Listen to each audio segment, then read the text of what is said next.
It is the 41st millennium.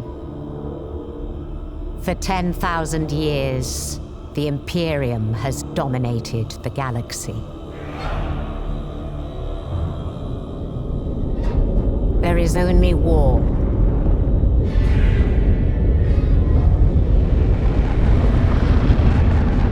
Every human soul, from the most highborn lord to the most basic servitor, is dedicated to the service of the God Emperor of mankind.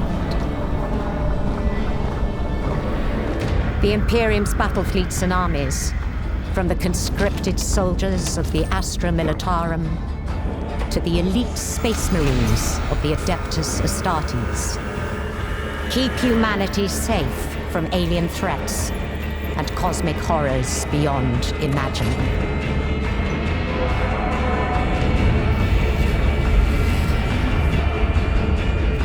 But there is another war. It is the one in which I serve. I get it. Commensurable translation.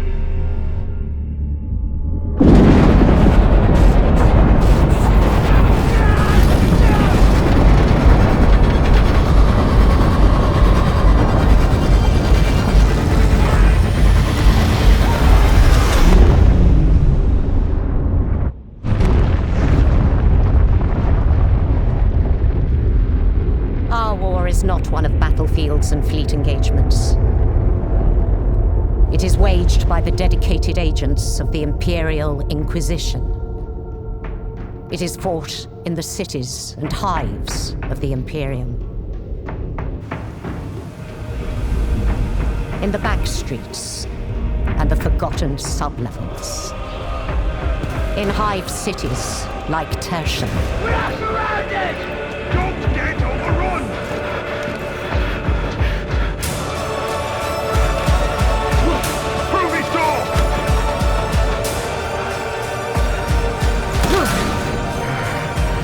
For if the Inquisition fails,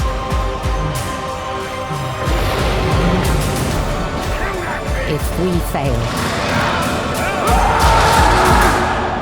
the Imperium falls with us.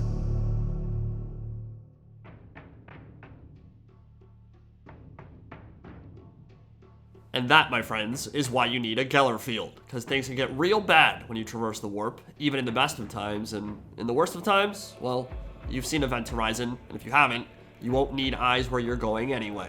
Welcome back, my friends. In the grim darkness of the 21st century, the wait for Darktide is almost over. The pre-order beta will begin on the 17th, and in the meantime, we have quite the delectable trailer here to digest. Positively dripping with atmosphere all throughout.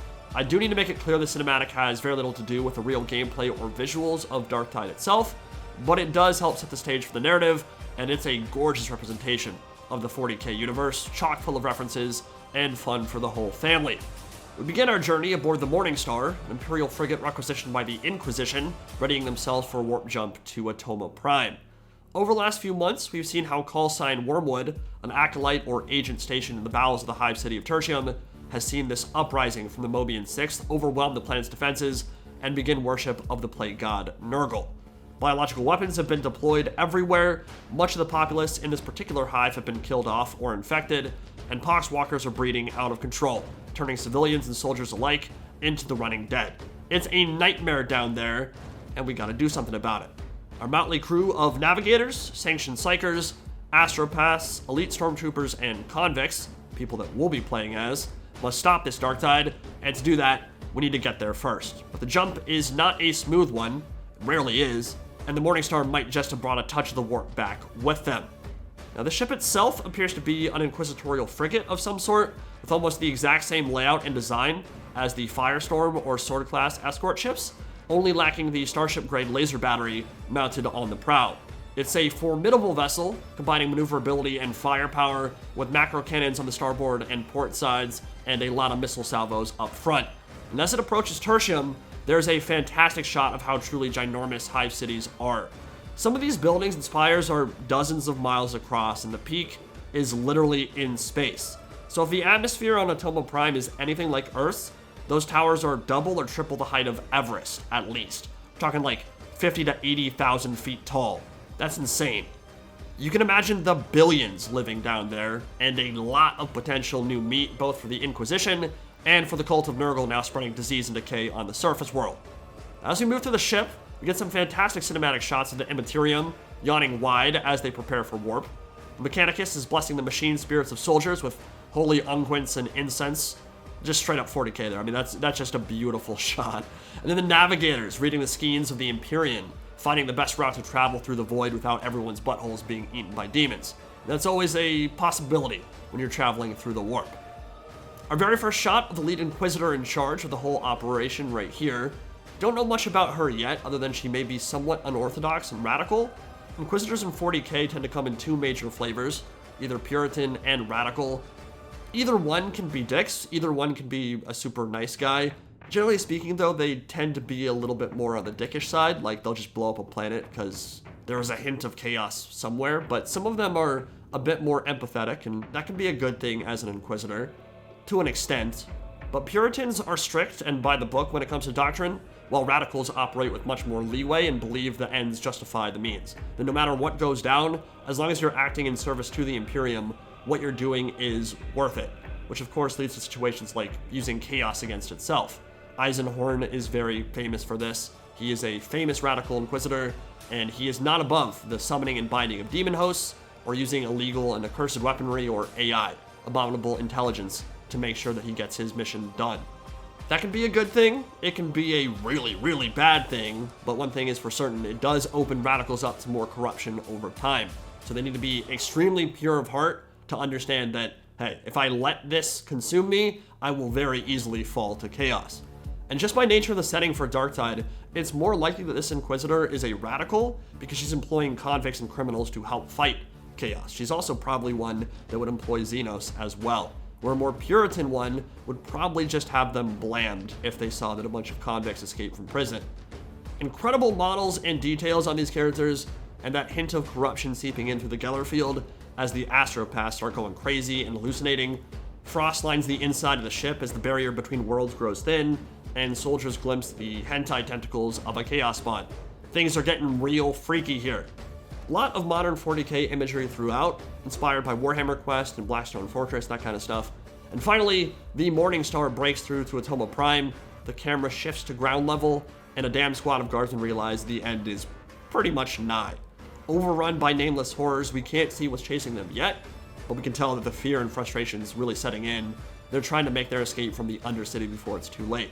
And then, that creature from their nightmare shows up, and things go real bad. The Chaos Spawn is back, baby, with a bit of cosmetic surgery and rejuvenate treatment, I guess.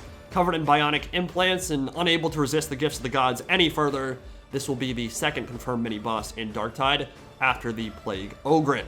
Though there has been data mining for additional mini-bosses being discussed on the subreddit and official Discord. I'm gonna avoid going into any further detail on that for now. The Chaos Spawn, in my opinion anyway, is the scariest boss in Vermintide. It's the most unpredictable, the hardest to fight, and the hardest to kite, though the Minotaur may give it a run for its money. The Rat Ogre and Stormfiend and Bile Troll tend to be a bit more simple to attack. Not surprised to see it return. It makes a lot of sense that Fat Shark would want to reuse some of the assets on those bosses. Chaos Spawn is pretty much a one-to-one translation from the 40k universe to fantasy, and vice versa. But of course, there are some changes here. I would expect the same kind of rigging, same kind of animations, same kind of pure aggression, where it just runs at you, bounds everywhere, and is incredibly hard to get away from. I think it will be a lot more dangerous than the Plague Ogren. In the beta, Plague Ogren was actually pretty easy to deal with. You can kite it pretty well. But yeah, overall, an amazing trailer that sets the stage super nicely for the Storm of Darktide content coming next week. And I believe we will be getting the Psyker trailer and blog soon as well. If the past is any indication, it should come on Saturday, because that's what they've done with all the previous classes. Teaser letter during the week, I think that dropped today or yesterday, and then a full look at the class a few days later. So just in time for the beta on the 17th. Many of you guys know this universe even more in depth than I do, so please do let me know if I missed anything in the comment section below in terms of details, in terms of lore. Please share your knowledge in the comment section and get ready, because the hype train is going into overdrive here. There will be an absurd amount of gameplay and great Darktide content, guides, and fun stuff on this channel very soon. See you all then.